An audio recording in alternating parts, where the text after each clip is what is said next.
everybody. Welcome back to Go Read Some Comics with me, Professor Jenna. I'm back with another exclusive interview, this time with the Absolute Wonder Woman team of writer Kelly Thompson and artist Hayden Sherman. If you've been following along with this channel, you know that Absolute Wonder Woman is a book that I have had a lot of love for, and this week's fourth issue is a really cool turning point for the series as a whole. We dove into that, the response to the book so far, as well as the newfound attention that another one of Kelly's creations has been getting. This interview honestly felt like catching up with old friends, and I hope you enjoy it as much as I enjoyed putting it together. It's been so fun to just see the fan response to this book so far, just across the board, and to see the cosplays and the fan art and just the immediate embracing of this version of Diana, and even more so as each issue has come out. For both of you, what has been the most satisfying or surprising responses that you've gotten from readers so far? It's really been almost overwhelming, but like in a great way, of course. I mean, like you mentioned the fan art. Like I tried to do a Substack post about the fan art, and I couldn't keep up. It was too much. I was like, well, I'll have to do like multiple versions of posts. Like it was so too much. Like it was overwhelming. I don't know. It gets really exciting when you see people responding to something you're doing like that, and especially in like a really organic way. I mean, we obviously had the incredible arm of Scott Snyder, who's like a promotion machine, plus DC to prop us up and help us get there. But it has really felt like it's sort of organically spread. It just catches and moves through the community in like a really wonderful way. I've never quite experienced anything like it with comics yet. So it's been really rewarding. Been completely unexpected, the whole experience. I've asked, like, please, people, like, if you're making fan art, tag me, but like I know there's so much that I'm not seeing, and I specifically know that because my wife goes online and looks for it for me. Like she'll dive in, and what was it, the most heartening thing that I saw was, I think it was somebody on their like algebra homework in high school or something, was drawing Absolute Wonder Woman off in the corners. That's And I was just, awesome. right, I was just like, It's oh, awesome. like that's it, this is who this book is for everybody. But I'm like, I was that kid too, and I love if we've made something that makes them want to just draw on the corners of their homework, then that's enough for me. That's what I want. I love That's that so much. Oh my that's gosh. awesome. So it's been really fun to see just how fast paced this first arc is, and seeing Diana kind of make her entrance in man's world and embrace the name Wonder Woman in this very massive battle. Kelly, on a narrative level, how do you think Diana has been changed by a very chaotic experience that the past couple issues has really been? I think it's been a shock to her. I think her reaction to the Tetracide was, "Are you kidding me? Like, this is what Mm, it's going to be?" Like, she didn't know. She didn't know it was going to be that. She thought, "I'm going to come out here and I'm going to fight some horrible thing. It's not going to be a thing that eats an entire town and that like I cannot stop." Because I truly think she believes she will die when she sees that thing, and that is counter to like what she's been taught her whole life, which is that you're going to go out and do these incredible things and you're going to save the world and you're really important and all this stuff. And then she's like, wait, the Tetracide, are you kidding me? So I mm. think that that's really fun. But I also think that, the reason we picked a creature like the Tetracide, a giant kaiju thing that doesn't talk and that's a horrible giant threat, is in part so that we could deploy these supporting characters and her backstory and things like this the way we did, because we really wanted to protect that. And if I was having like a pontificating page eating villain, that was maybe going to be a problem. Of course the Tetracide does take up a lot of page space, but he's very quiet at least. That is true. So, jumping into issue 4, the introduction of Etta and her sister is just so fun and so surprising. How did both of you approach this new take on her while still honoring the storied history that she already has? This goes for a lot of the characters as we're like first meeting them.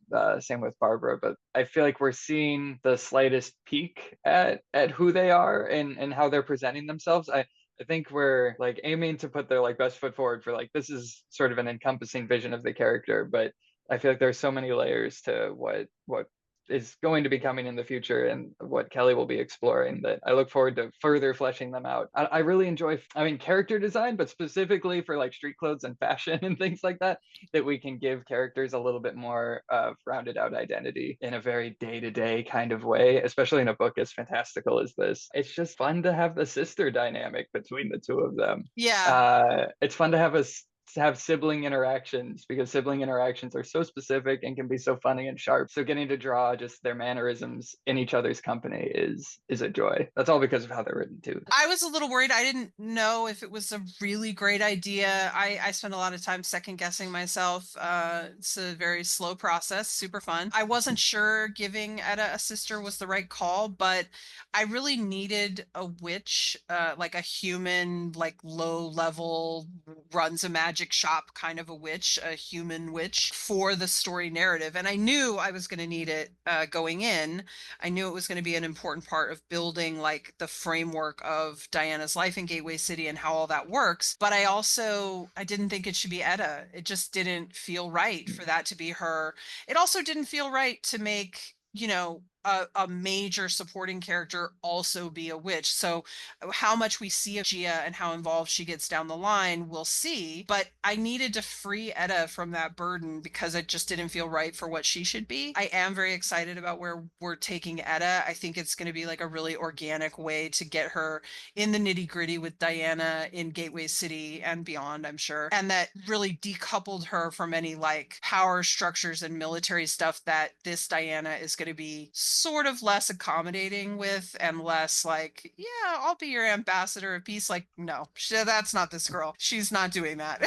The issue really gets into the magical side of Diana's world. Kelly, were you already familiar with like the specifics of that magic and witchcraft that's used in the issue? And if not, what was that research process like? I mean, a little bit. I love that kind of stuff. I've written a sort of a surprising number of witches in different capacities. I wrote a Sabrina story, and I've written some witches into Captain Marvel, like Scarlet Witch and things like that. So I have a little bit of experience in comics writing those characters, but this is certainly the most I've ever leaned into it with Wonder Woman. But it's also the most I've ever been able to show real stakes and consequences. We writers, I think, pay a lot of lip service to, oh, all magic has a price and blah, blah, blah. And, even me, I've tried to show that in the Sabrina series in particular. You can really see how that plays out. But this is a much more dramatic, larger way to do it, bigger stage, and a way to really show the stakes of Diana's world and also immediately highlights some of the ways in which she's so different from the main universe counterpart.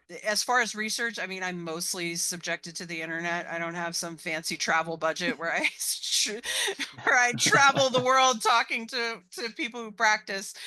So I really am dependent on the kindness of the internet and hope it doesn't lead me astray. I try to double check myself, but I did have a lot of fun. I mean, I will until someone comes in and says I got it all wrong in 4. But it was really fun to try to think about how this looks in this fictional world and how it all works together. And there's a fun bit in 4 when she's in that magic shop and and Gia is like, I'm not gonna have some of this stuff. And Wonder Woman makes the point that like she can get a lot of the weird ingredients. It's like normal stuff. She doesn't have lavender in hell. She doesn't have, she doesn't have these basic things. And so it was just a fun sort of angle to find for it. I really enjoy the dynamic of those characters. I think Hayden really responded to them too. You can tell in that panel where they're all sort of peeking behind the curtain and joking with each other. Like it just really slotted together really nicely. It was exciting. Hayden, Hecate's design is so cool and like legitimately took my breath away. How did you approach your interpretation of something like that? Oh man, first off, I'm so happy to hear that. I don't know. I think it was really after reading the script and the introduction, and there were a few like reference images for what Kelly like had in mind. It was like seeing like how this like could feel.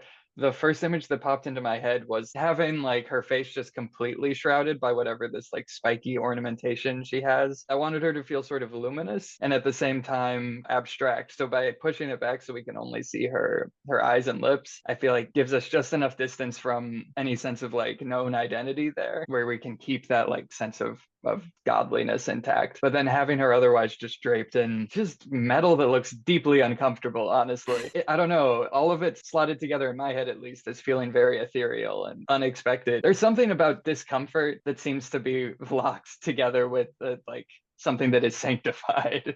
Like the more uncomfortable something looks, the more important it feels or something. And my goodness, she feels like she would probably be kind of uncomfortable now that I think about it. I wanted her to feel scary, but then she has a very delicate demeanor about her with the people we've seen her interact with so far. And I think those things contrast with one another, hopefully in an interesting way. Hecate is one of my favorite figures in Greek mythology. Circe would be another one. Obviously, I'm talking more about Greek mythology than Diana's mythology or Wonder Woman mythology. mythology, but I think that Hecate, because she's a sort of a death goddess and a crossworlds goddess and like a lot of things that seem scary and dark, she's often perceived as like this very dark creature. But in a lot of her stories, she is much kinder and gentler than a lot of the other Yeah. gods. Like she like is one of the people who helps get Persephone out of the underworld and helps Demeter on that quest and stuff, and becomes Persephone's friend and, you know, sort of companion long term, because they're in hell together or in the underworld a lot together. And so like I always find like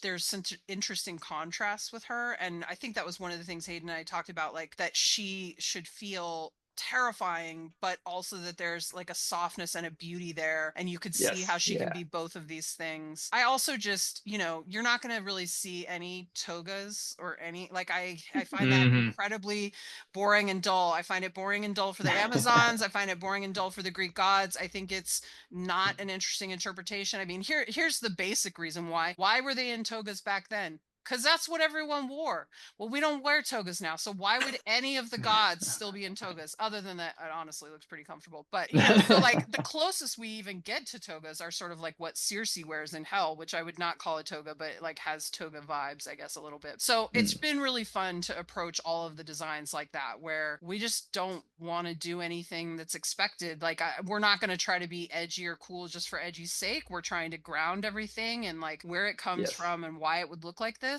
But we're also trying to be really creative with why should it be this and not the other, and what's the coolest thing we can put on the page that we can still anchor in reason and logic and coolness. Yeah, especially since these characters have been there's so many versions going back thousands of years, like even more than the comic characters that we're reinterpreting. It's like, okay, for Hades, there's so many versions of Hades. We've seen nigh infinite variations. So it's fun to try and find something like, all right, what's the room that's left to cover here, and getting to design that. And then of course Mattia comes in and draws the living hell out of it. It's, yeah, I'm excited for people to see that. The moment with the sword in this issue, how do you coordinate how big it should be? How big is too big? Like at what point does it get too cartoony? What was the back and forth like between the two of you for that? Actually, I mean, this is a great question. Kelly, how big were you expecting it to be when you wrote that? I do think I was expecting about that Okay. because of how the move works when she does it. Like Yeah. I think it had to be at least like sort of that ish size. Mm, So in my mind, we got pretty close to what I was envisioning. But to be honest, Hayden sort of blows my mind every time. So I don't really go in with a lot of expectations, and certainly at this point, because they always outdo them. So I just write the coolest thing I can think of. And then I feel like a lot of times Hayden's like, oh, really? What about this? And then I'm like, oh, shit, I guess I got to step up my game next time. I mean, I have felt a little bit like that with the issues, you know, like issue 1 was a very like tightly coiled narrative that had to unfold in a very specific way for that Amazon reveal, for her saying that word to all like come together in a powerful way. And so issue 1 was about a lot of things, but for me, it was about preserving that more than anything. Issue 2 was so much about heavy lifting of the stuff that we needed to say that we didn't say in number 1. So in a way, issue 2 is my least favorite of the issues. I still love it, but it doesn't have the things that I think 1, 3, 4, and 5 all have, which are moments where you go, holy shit, are you kidding me? Like, I can't believe that just happened in this comic book. And it's been really exciting to keep finding those places. You know, I hope we won't run out of runway, because there's a lot of one-upsmanship going on in a way that's really benefiting the book in like a lovely, it takes a village to build a great book kind of a way that I'm enjoying very much. it's a very inspiring place to be, to receive just beautiful scripts month after month. You've said this a few times, Kelly, about like our mutual one-upsmanship, but I also feel like, Kelly, you're on a quest to one up yourself. Very consistently, like, oh, what would be an absolutely insane but on point thing to do in this issue? And every time it lands so thoroughly, and it's so satisfying. We end on the tease of Veronica Cale, who is a character that I love. What can you both tease about your interpretation of her? The only thing I would say so far is that take that final shot that Hayden did. It's constructed that way, with Diana's face like that looming large, and then Veronica in the foreground looking very dangerous. dangerous. These two are coming to a head and it won't even be long. That's what we want you to get out of that. I think I can't really say exactly what she's going to be up to. In that issue, it says what her job title is, but it's going to be a lot more messy than that. She is, of course, involved in like sciencey things and magic things and getting her hands in all the powerful tools. And she's obviously in this universe catapulted herself into an incredibly powerful position. Not that she isn't powerful in the regular universe. She's always been quite savvy in that respect, but there will be some definite dark sides to what she's got going on here. I expect her to really be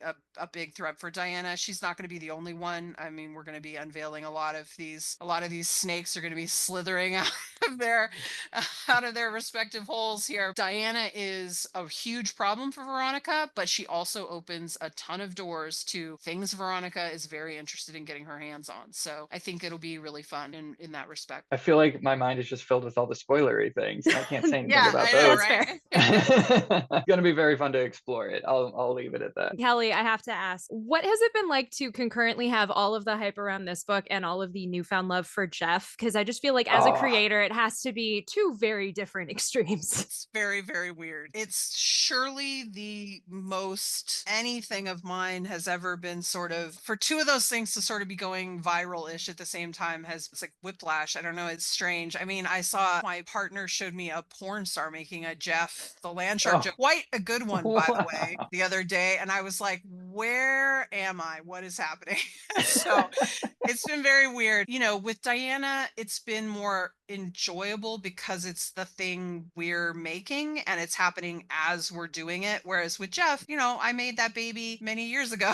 Not many, but you know, 2018, 2019 he came out. So, you know, he's 5 years old. I enjoyed everything I wrote and am writing for him. And I think it's all really fun, especially his strip with Guri Hiru, who are just incredible storytellers. That strip is silent and you'd barely even notice it because they're so good at their storytelling and their expressions. They can tell a whole ocean of emotion in one panel with Jeff that I couldn't get with a whole panel of words for sure. So it's been like a pure joy. With Wonder Woman, people are responding to what we're actually doing. And with Jeff, while it's been really fun and rewarding, they're responding to like a new version and many people don't understand what he really is. But I hope it's going to signal a huge surge for him and people finding out what he really is in the comics and discovering that. I mean, I've heard from Marvel already that they're reprinting the first 2 collected volumes of the Marvel Unlimited strip, and they will probably do reprints of the Venom War one if that sells out, because that's the most recent thing he was in. Then they're doing a collection of that this year, so I expect a lot more Jeff stuff on the horizon. It's been really fun. And listen, I'll take people coming to comics anyway. Like, however they gotta find these fun characters we're making, I'll take it. But I can't deny that the Wonder Woman experience has been like a more direct, organic response to the work we're doing in a way that's a bit more rewarding than 2 million people suddenly know about your Jeff and about 1 million of them hate him because he has a really cool power. And I don't know what to tell you guys. That sounds like a skills issue to me if you don't like him. Perfect way of putting it.